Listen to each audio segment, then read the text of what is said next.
Hola, ¿qué tal? Bienvenidos, bienvenidas otra vez a un programa más de Tus Derechos. En esta ocasión vamos a hablar de un tema muy interesante para todos ustedes y es la práctica de la obstetricia. Tengo el honor de tener aquí unos invitados especialísimos. Vamos a darle primero las gracias al doctor Eduardo Neri Ruz, que está aquí con nosotros. Él es presidente del Colegio Mexicano de Especialistas en Ginecología y Obstetricia. Muchas gracias, doctor, por estar aquí Gracias a con ustedes por la nosotros. invitación. Muchas gracias. Luego también tenemos al doctor Carlos Briones Garduño. Él es Gracias. jefe de servicio de obstetricia del Hospital General de México, doctor Eduardo Liceaga. Es así, ¿verdad, doctor? Correcto. Muchas gracias por estar aquí con nosotros. Igualmente, al contrario. Bueno, después tenemos el honor de tener aquí al doctor José Roberto Agüed.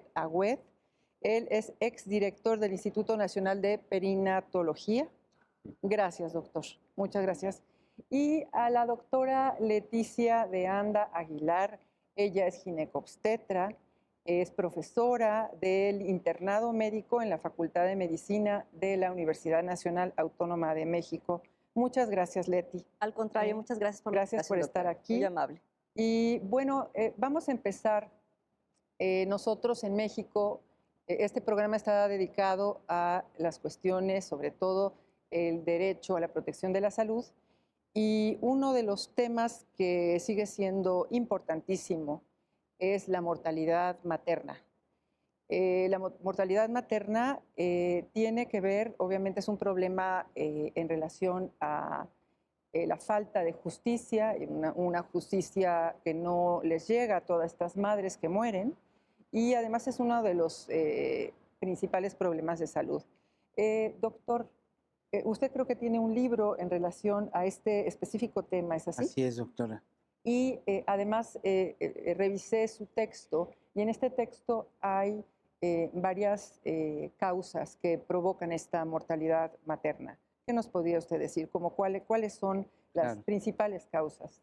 Sí, a grandes rasgos hablamos de muerte materna, la que sucede en una mujer embarazada o en los 40 días del puerperio. Sin embargo, el concepto se ha extendido hasta un año después de un evento de un embarazo.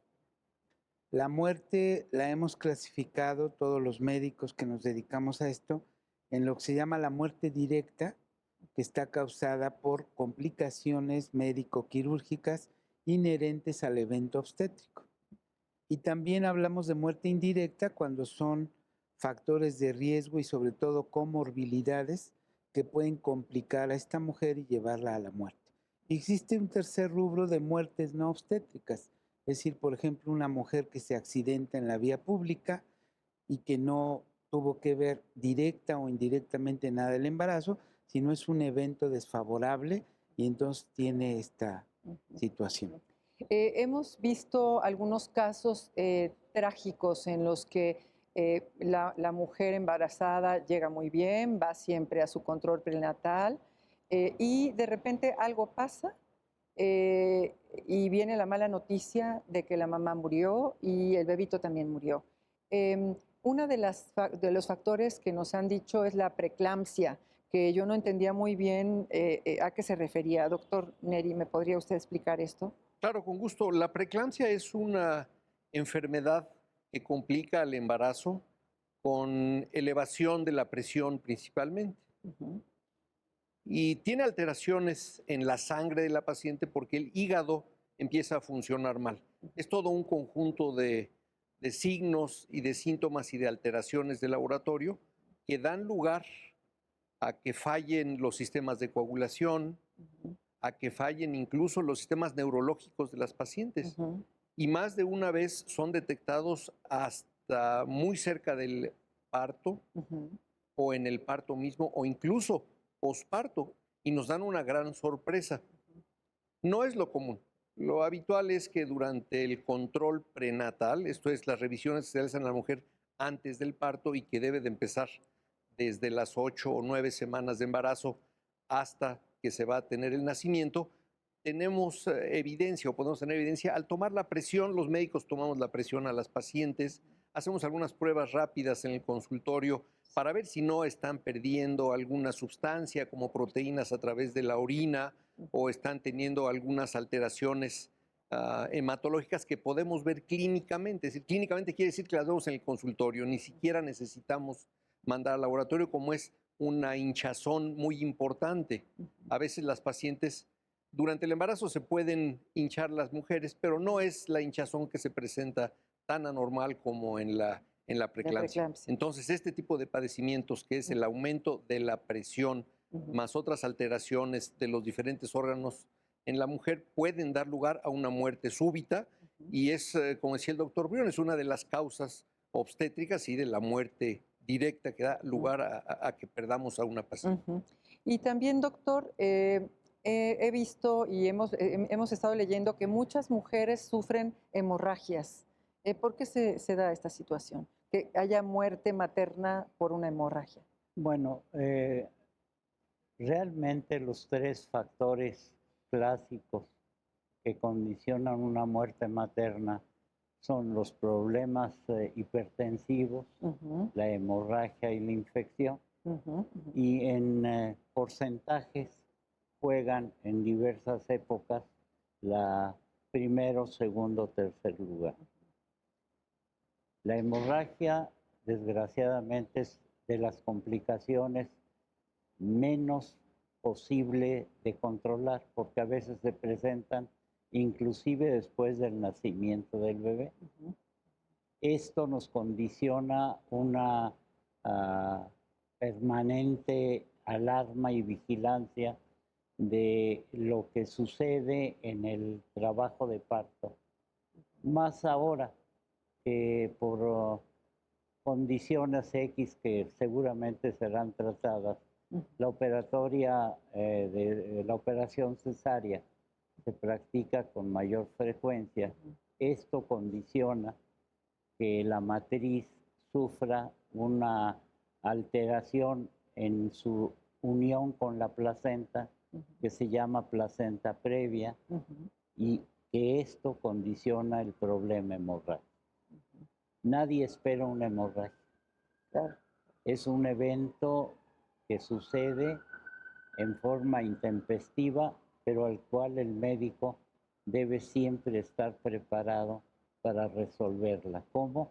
Con todo lo necesario para poder prevenir. Es difícil, pero sí resolver el problema. Sí, porque también obviamente es un problema social, ¿no? Básicamente las personas más vulnerables, las poblaciones indígenas, son las que más sufren, y bueno, se ha visto en las estadísticas del INEGI, ¿no? Como en los estados más pobres, como es Chiapas, como incluso es Nayarit, está en segundo lugar de problemas de muerte materna. ¿Hay algunas otras causas por las cuales se mueren las mamás, Leti? Si lo vemos es multifactorial, porque si bien están identificadas entidades como lo es la preeclampsia, la hemorragia, la sepsis, también se ha visto que pacientes que no llevan un adecuado control prenatal, es un elevado número de pacientes que pueden tener complicaciones.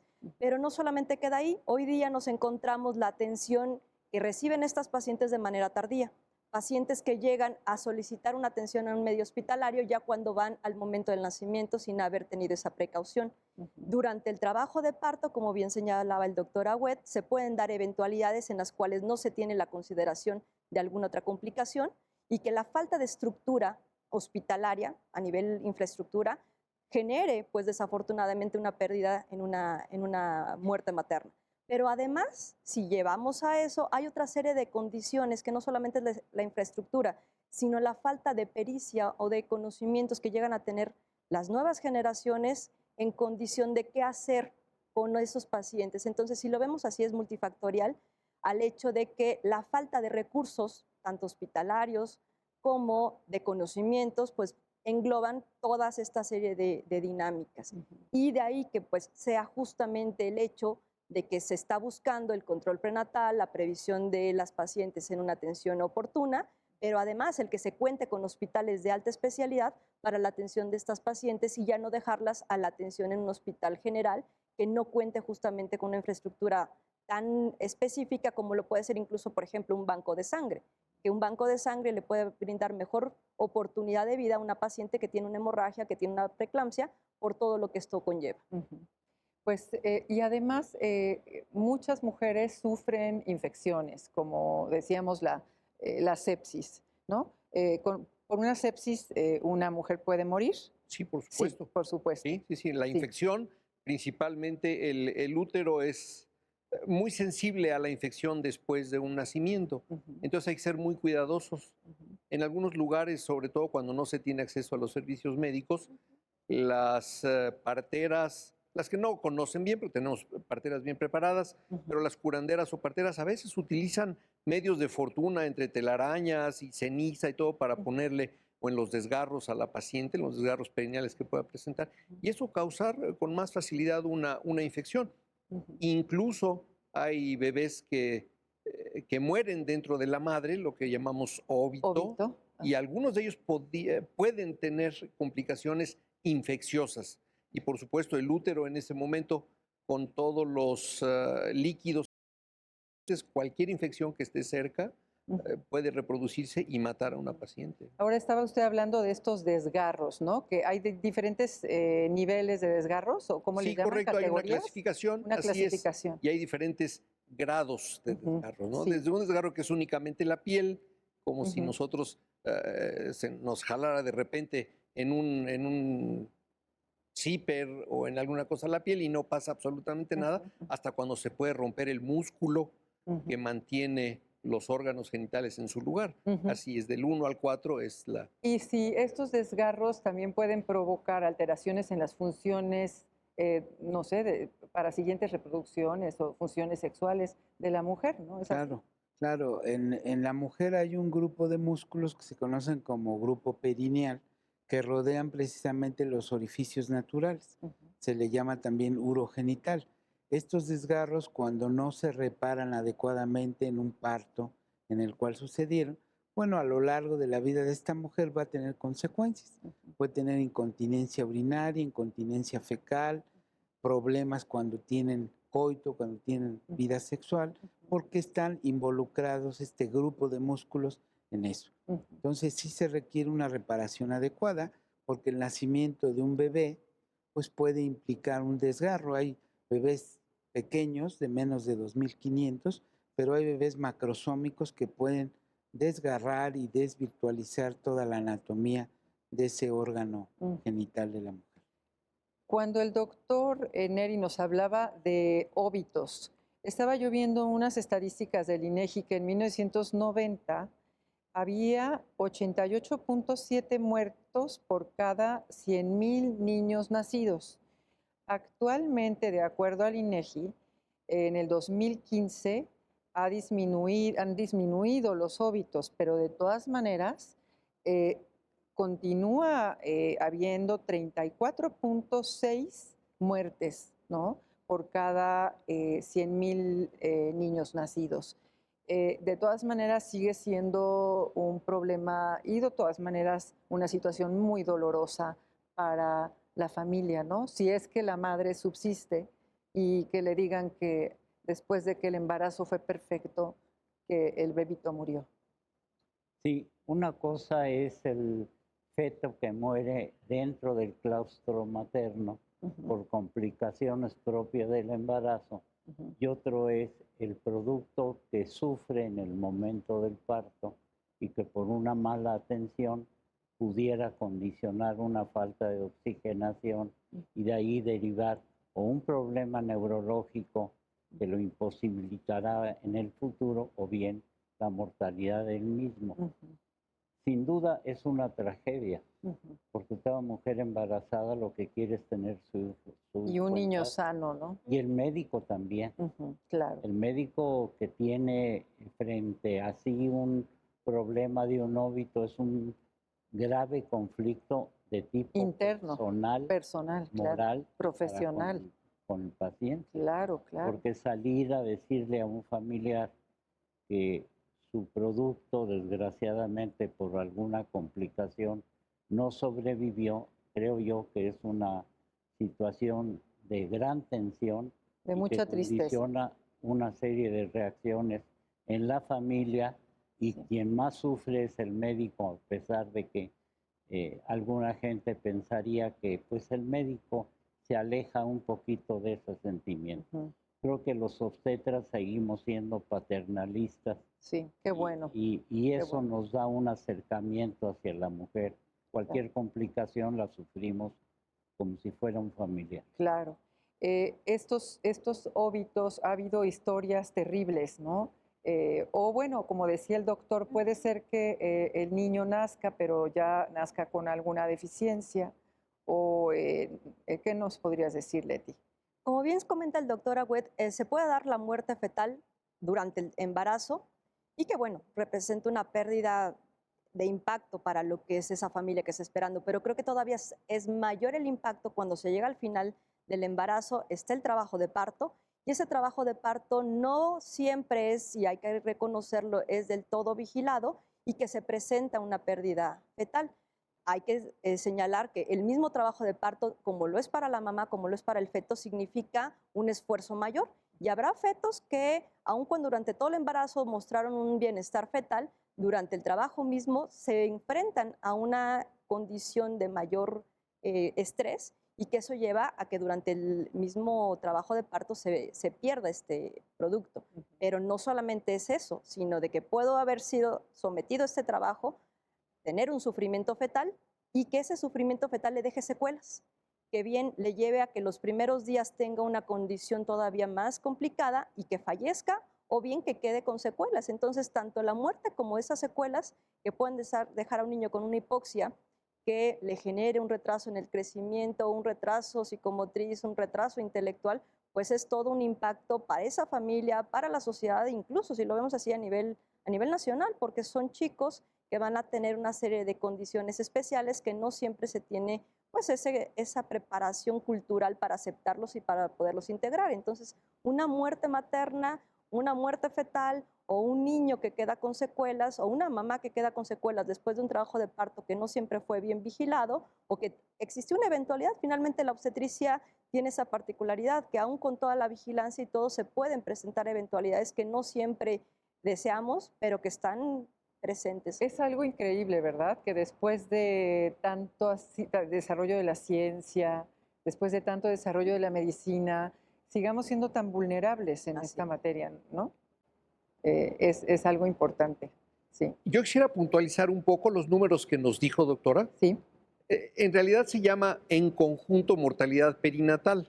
sí, Y es cierto, en los últimos años se ha disminuido. sí. Y como reportamos, esto es una relación del nacimiento y de los muertos que pueden ser óbito antes de que nazca, Ujú, o como la doctora de Anda lo manifestó, después de haber nacido porque estaba en malas condiciones, ujú, o incluso los primeros 28 días del nacimiento de un bebé ujú, dan lugar a muerte por ujú, muchas otras cosas. ujú. Entonces, eso se reporta por 1,000 nacidos vivos. Ahorita estamos Ah, alrededor de 29 muertes, ajá, que pueden ser desde inútero o recién nacidos, por cada 1,000 nacidos. Y por por mil supuesto nacidos. que se han disminuido estas brechas, sobre todo donde no tenemos atención médica en muchos lados, Ujú, y ha ido bajando poco a poco, ¿no? Ese es ujú, el esfuerzo ujú. del De gobierno que todo está el haciendo con sistema esto de y de la salud, medicina. claro, Y se llama mortalidad perinatal, exactamente. claro. Muchas gracias. Ahora regresamos.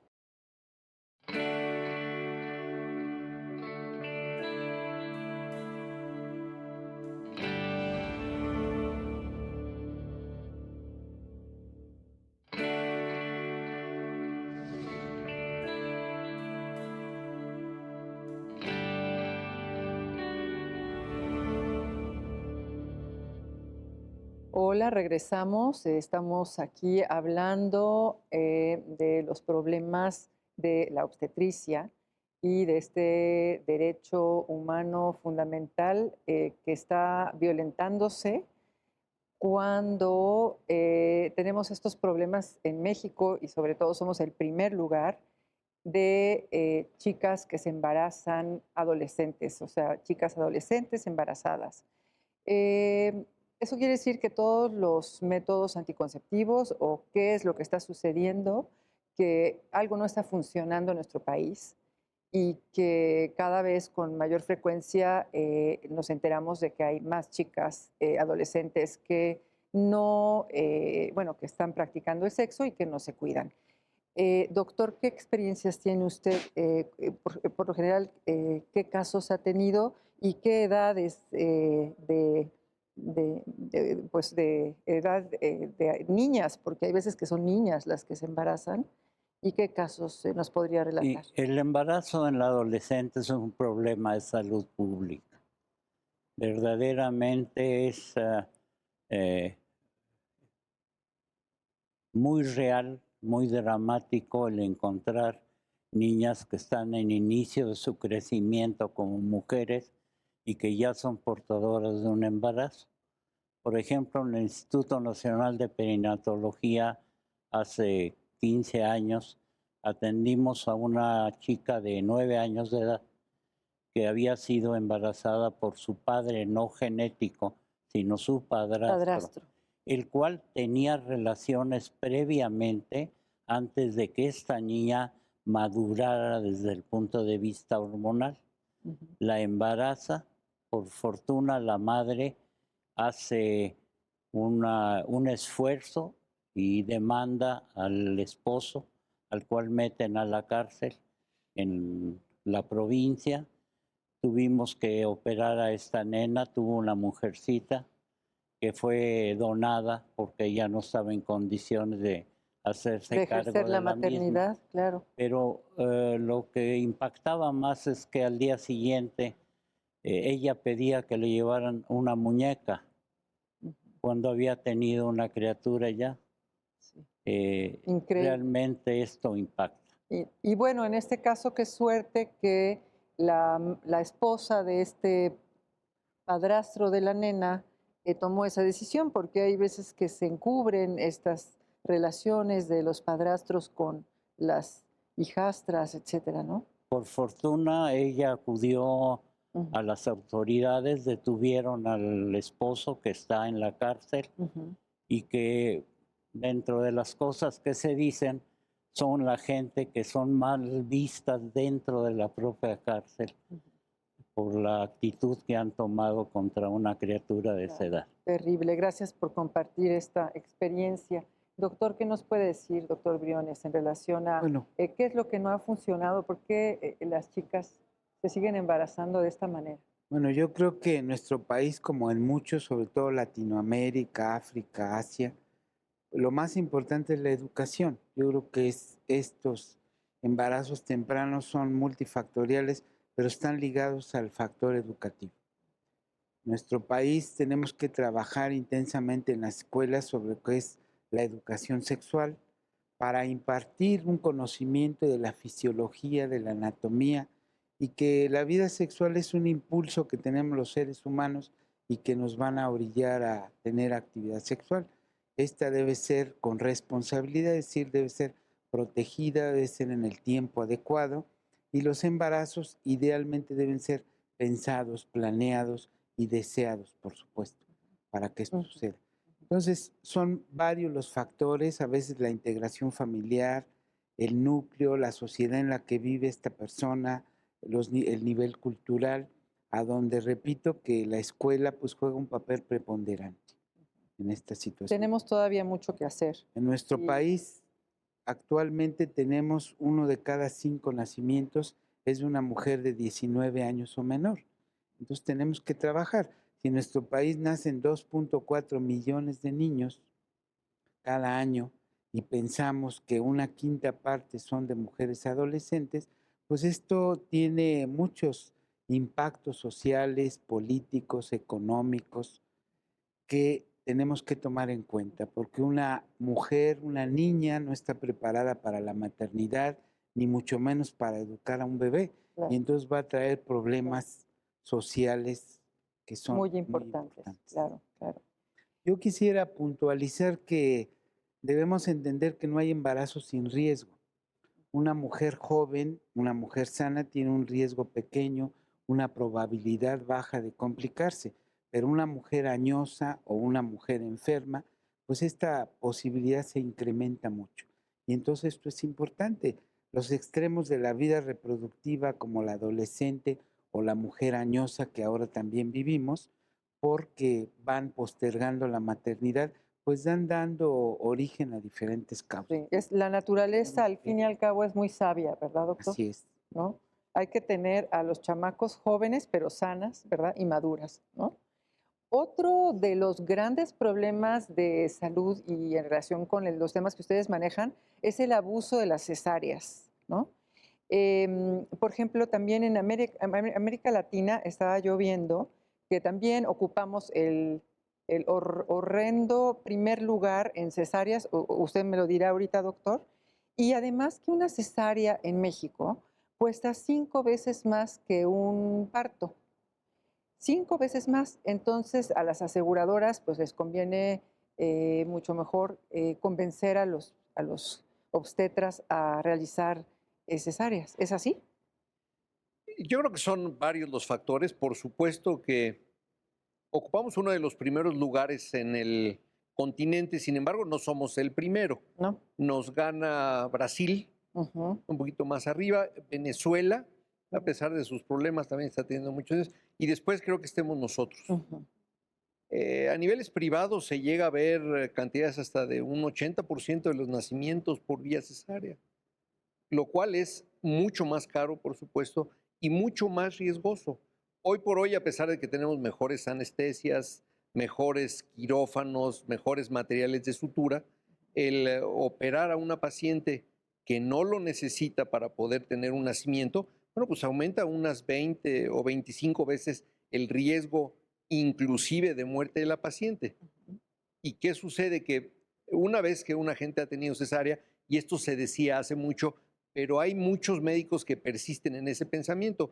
Una vez cesárea, siempre cesárea, lo cual hoy por hoy no es No cierto. es así. Pero mucha gente, como tiene un seguro que le paga la atención de nacimiento, pues háganle otra vez cesárea. Ujú. Y estas personas que tienen cesáreas repetidas tienen un altísimo riesgo de presentar una placenta previa, Ujú. como lo dijo, o un acretismo placentario, que es una adherencia anormal de la placenta al útero. Como el doctor Agüed lo dijo hace un rato, ¿sí? Se puede presentar justamente esto como causa de hemorragia que dé lugar a la muerte. Ujú. Y una más, seguramente que la influencia cultural que tienen nuestras mujeres, Ujú. oyen que la princesa del Saba tuvo su nacimiento por cesárea y ellas quieren también ser como la princesa de Saba, ¿sí? Ujú. Hágame una cesárea. Es decir, hay gente que llega pidiéndolo socialmente o le tienen miedo a los dolores del parto, porque así entre ellas lo dicen, es dolorosísimo y la cesárea no te duele nada. Ujú. Entonces, las pacientes también han tenido mucho que ver. La programación en los nacimientos, pues que nazca el día del cumpleaños de mi mamá, porque así las festejamos a los dos. No le echaría yo solo la culpa a la atención médica, el aumento de las cesáreas, sino de varios factores: el financiero de los seguros, el Ujú. social de las pacientes Ujú.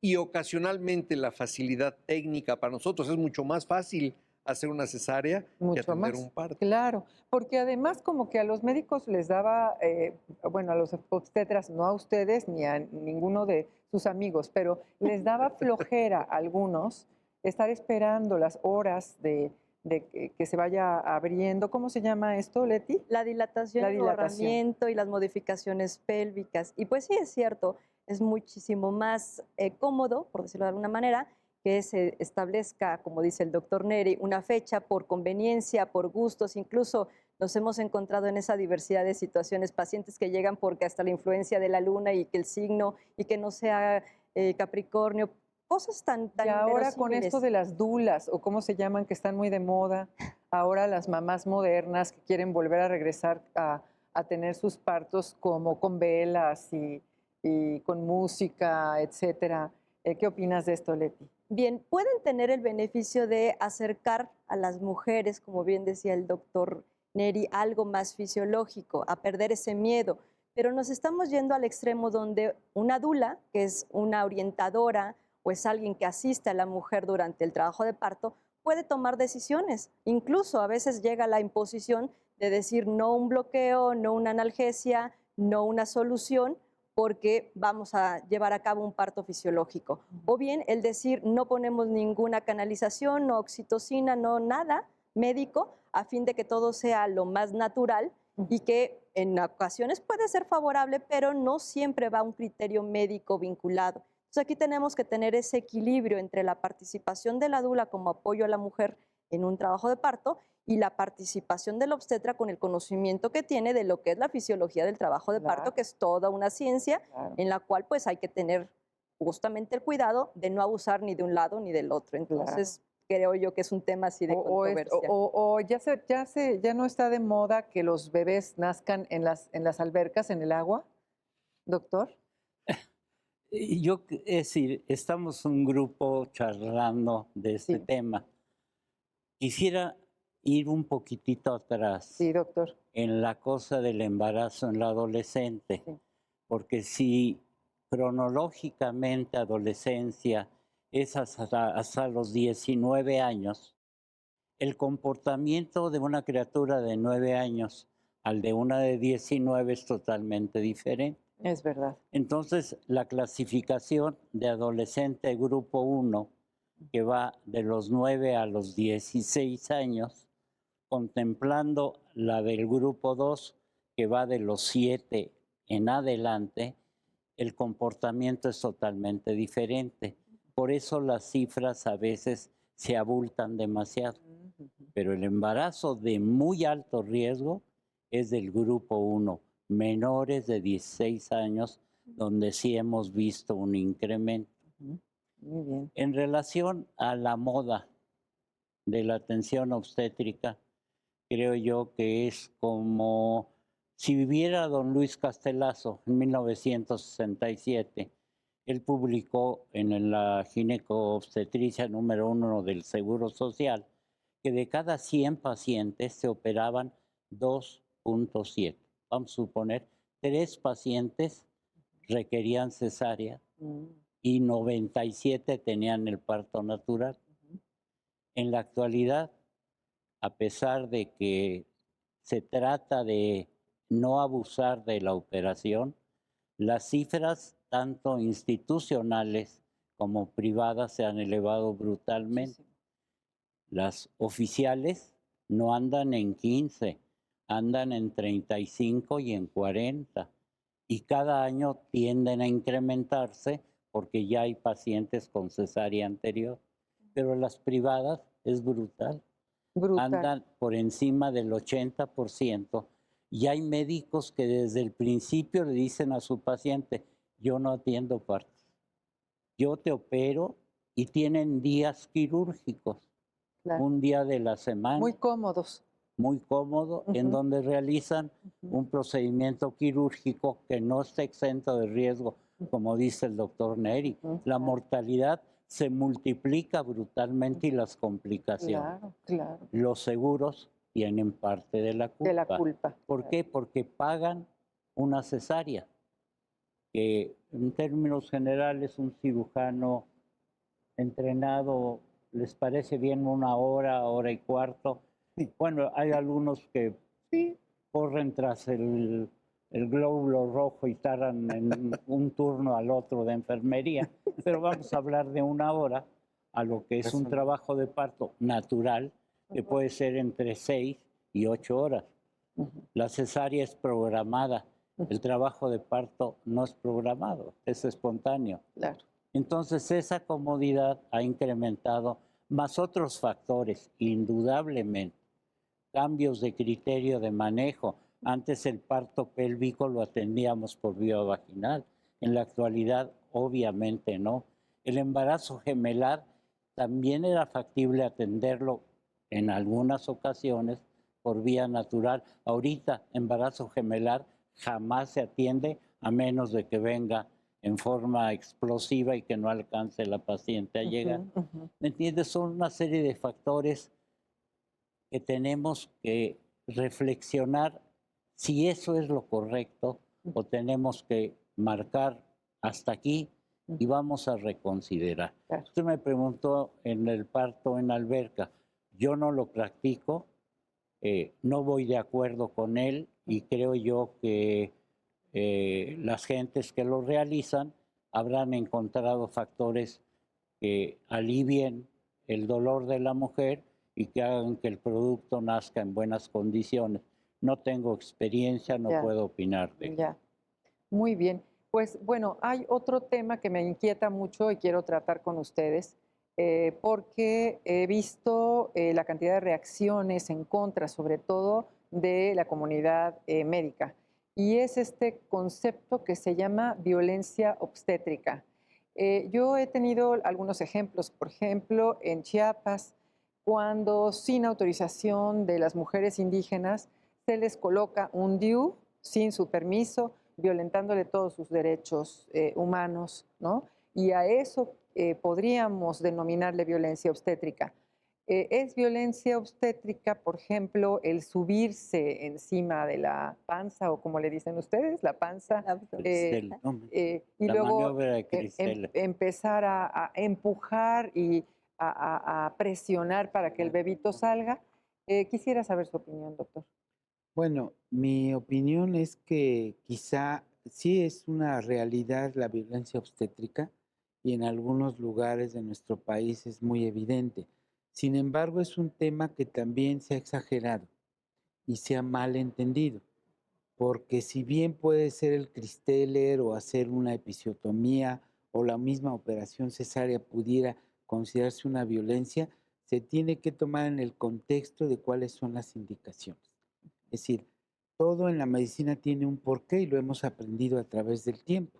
El dejar a una mujer en ayuno, en ponerle una solución en una vena para asegurar una vía permeable y poder poner un medicamento, tomar una muestra de laboratorio, el hacer un aseo vulvogenital, ¿sí? El que no esté en un hospital del sector salud del familiar, porque no es prácticamente posible el que tuviéramos a todos los familiares, el que la paciente tenga que tener una posición específica para la atención del parto. Todo esto se ha malinterpretado y tiene una razón de ser.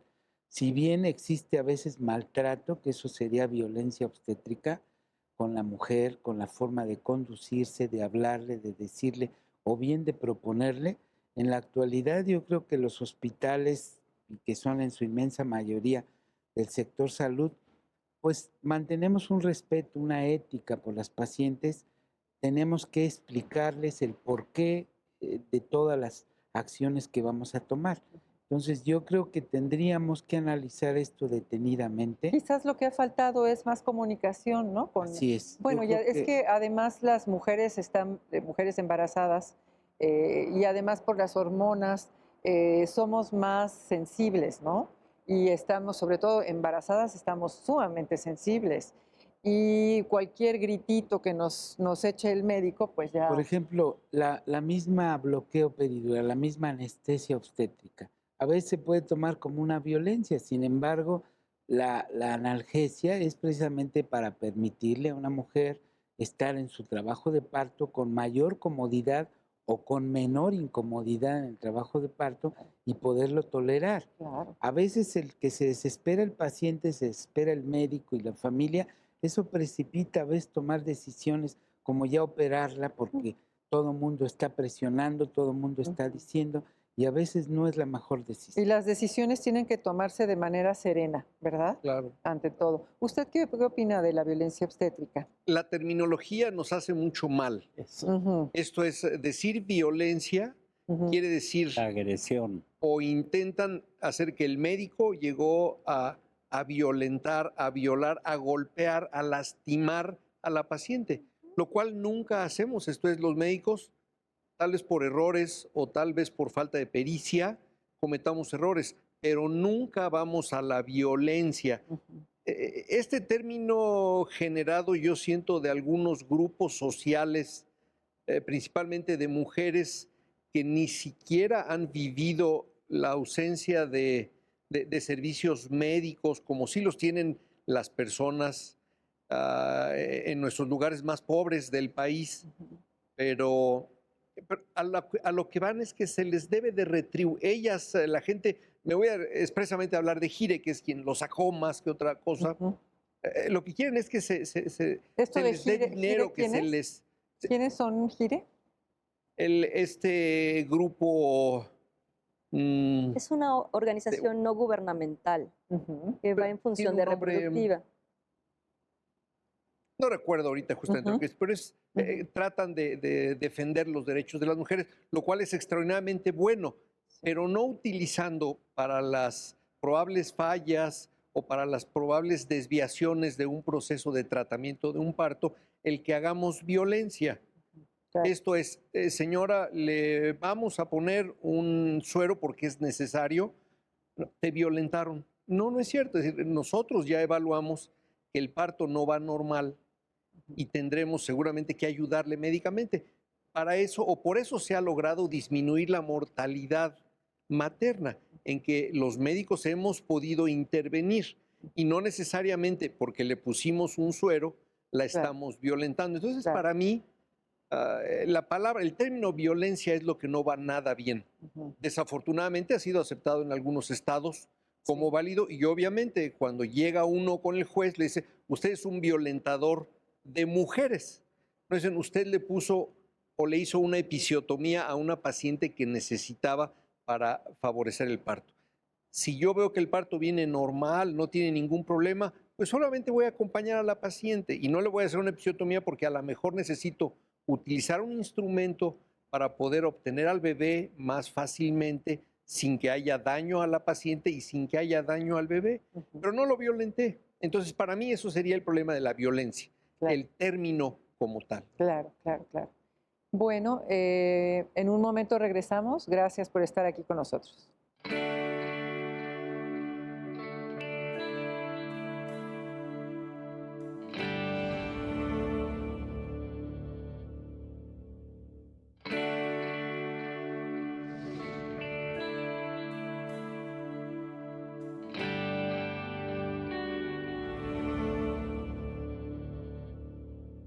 Regresamos a nuestro programa de Tus Derechos y vamos a hablar ahora en relación a estos nuevos paradigmas que hay en relación a la práctica de la obstetricia y se refieren a que, no sé si es por el cambio de alimentación o por qué será, que antes como que todas las mujeres se podían embarazar y tener bebés y ahora, ¿cuántos casos no hemos oído de matrimonios que ya no pueden tener hijos?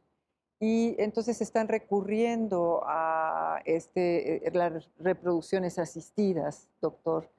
Eh, es como una revolución, eso no lo teníamos antes. Lo que ¿Qué pasa es que opina de no se esto? conocía. Sí. El problema antes, cuando un matrimonio buscaba un hijo, a quien mandaban era habitualmente a la mujer, a que el médico la viese. Ujú. En la actualidad, el 10% de matrimonios que no tienen un espontáneo embarazo después de tener relaciones sin ningún procedimiento de anticoncepción, Ujú. se ha demostrado que el 40% es un factor masculino, el 40% femenino y un 20% es un factor mixto. Ujú. O sea, ya no es el problema de la mujer, es el problema de la pareja. Ujú. Claro, claro. Qué bueno, ¿no? Que ya se ve así. Yo Porque creo que en muchas culturas, ¿no? Se veía que incluso podía ser repudiada una mujer si no podía procrear, ¿no? Y bueno, por lo menos hemos cambiado ese paradigma, ¿no? O esa forma de ver las cosas. Estas nuevas formas de reproducción asistida, ¿qué tanto éxito han tenido, doctor? Quiero regresar a que el problema no es la alimentación, Ujú. el problema no es en mucho la contaminación. El gran problema de la necesidad de la reproducción asistida actualmente es el que han pospuesto la maternidad, principalmente las mujeres, o el tener una familia, las parejas que se casan o que viven juntos, porque ya no quieren tener hijos como sucedía antes a los 20, 22, 25. Ya la mujer, afortunadamente, con su ingreso a todo nuestro sistema económico y financiero en todas partes del mundo, pospone el momento en que va a venir el bebé o los hijos. Ujú. Entonces, lo primero que se va disminuyendo Ujú. con la edad es la fertilidad, tanto en el hombre como en la mujer. Entonces, cuando intentan tener sí, hijos ahora, ya que hayan suspendido sus métodos anticonceptivos, ya están con con una gran mansión en el lugar donde deben tener, vamos a embarazarnos. Con La mujer ya está maestrías, rebasando ¿verdad? los 40, 45 años Sí. y ahí ya hay una disminución tremenda de la fertilidad. Eso en el dato que inicialmente puso. Ujú. La reproducción asistida no tiene tantos éxitos como vemos en los anuncios. Es decir, por supuesto que sirven mucho, pero no están por arriba de un 20-25% las mejores clínicas para que puedan lograr un embarazo y que ese embarazo termine en un bebé que se lleven a casa, Ujú. porque a veces logran embarazos, pero que son abortados tempranamente o a mediano plazo en el embarazo. Y lo que cuenta es un embarazo y que las parejas se lleven a casa a un bebé sano, Sano. normal. Entonces, no es tan alto, aunque a veces oímos anuncios de que si no se embaraza le devolvemos su dinero porque el 100% con bárbaro. nosotros, eso es completamente falso. Falso, claro. Así es. Sí, es un engaño, ¿verdad? A todas estas personas que ya de por sí sufren mucho, como usted dice. Sí, han preferido las maestrías y doctorados, doctor, ¿verdad? Claro. Hablando de este programa, lo ven muchos abogados. Y pues los abogados nos dedicamos también a revisar el cumplimiento de normas. Y yo sé que ustedes en su práctica diaria revisan y me imagino que tienen varias normas que tienen que cumplir en el ejercicio de su profesión de obstetras. ¿Cuáles son estas normas, Leti? De entrada, como todo médico, la 004, que es la del expediente clínico, que yo creo que es troncal, no solamente para los obstetras, sino para todos los médicos especialistas y los médicos en general. La siguiente es la 007, que el año antepasado, en el 2016, tuvo una modificación donde se hace una puntualización a lo que es la vigilancia del embarazo, del parto, y hoy día se le llama a la persona recién nacida. Y dentro de esta tenor, pues el conocer lo que es la norma oficial de planificación familiar, la de defectos congénitos, y se vinculan algunas otras que no en el carácter del obstétrico, pero lo que es cáncer de mama, cáncer cervicouterino, menopausia y climaterio. Pero también hoy día es importante hablar de las guías de práctica clínica, que si bien no tienen una condición de obligatoriedad, como sería la norma oficial mexicana, cualquiera que sea esta, está el hecho de que existe ya la vinculación de estas guías para lo que es el ejercicio de la medicina.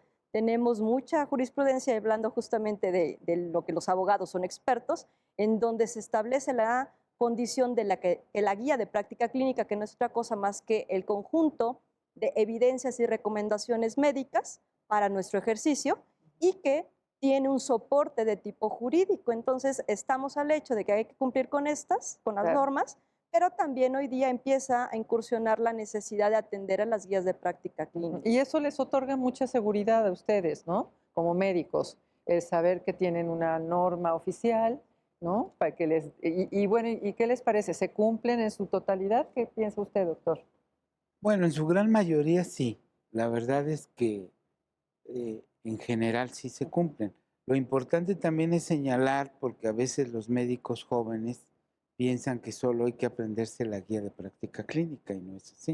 O sea, la guía, como su nombre lo dice, es una recomendación sobre algo que tenemos que estudiar a fondo y conocer con detalle. Y la guía nos va a servir dentro de un marco de referencia, sobre todo legal, cómo actuar con esa paciente. Claro, claro. Entonces, es importante puntualizar. Claro, claro. Bueno, ahora, bueno, esta práctica de ustedes siempre ha sido fascinante. Yo me imagino que sigue habiendo muchos chicos y chicas que se siguen inscribiendo en la especialidad para ser gineco-obstetras y cada vez me imagino que hay más. ¿Cómo se organizan? ¿Están organizados en colegios? ¿Cómo es, doctor Neri?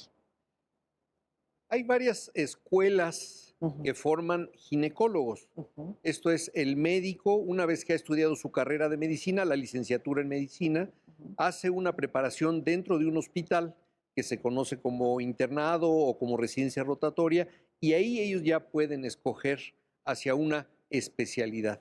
Para esas especialidades es que se ha generado el examen nacional de residencias, Ujú. en el cual las mejores calificaciones casi siempre se van o a ginecología o a cirugía, Ujú. y ahí empiezan, se van a estudiar a los diferentes hospitales, y ya una vez siendo ginecólogos es cuando pueden afiliarse a los colegios. Ujú. Los colegios de profesionistas, entre ellos médicos y de los médicos el de ginecólogos, acepta a los miembros, a los ginecólogos que tengan reconocimiento de estudios oficiales en universidades reconocidas, y para que los hagamos miembros titulares les pedimos que se certifiquen, esto es, que presenten un examen de conocimientos y de suficiente calidad técnica para que sean colegiados titulares. Entonces los colegios nos dedicamos a continuar los conocimientos, actualizar principalmente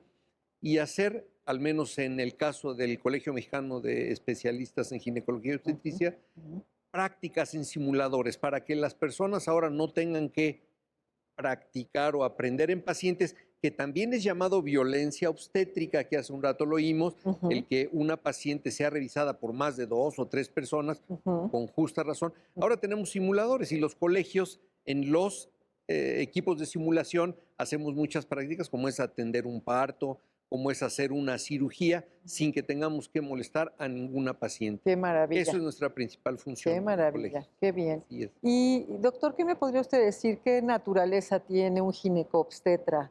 ¿En qué se diferencia con otro tipo de médicos? ¿Usted qué podría decir de su experiencia de tantos años? Es la especialidad que más satisfacciones y dolores provoca. El trabajo nuestro habitualmente da resultados maravillosos, ¿Cómo no? pero en ocasiones tenemos también la incertidumbre, no de un error en el manejo de una paciente, sino de una complicación natural a la cual no nos podemos oponer. Alguien me preguntaba que si volvería yo a ser ginecobstetra, y le digo que el ginecobstetra tiene cualidades porque es cirujano, opera.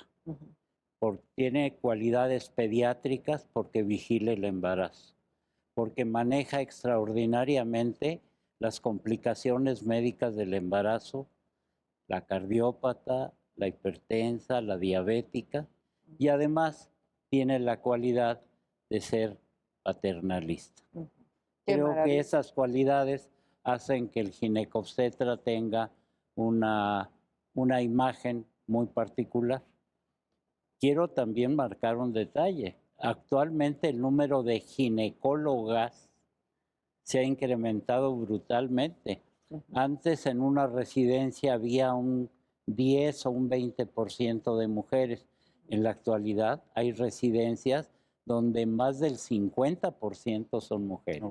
Y en ginecobstetricia hasta el 70%. Qué bien. Y esto habla en favor de que la equidad de género. La igualdad de género está extraordinariamente ahí manifestada. Claro, qué maravilla.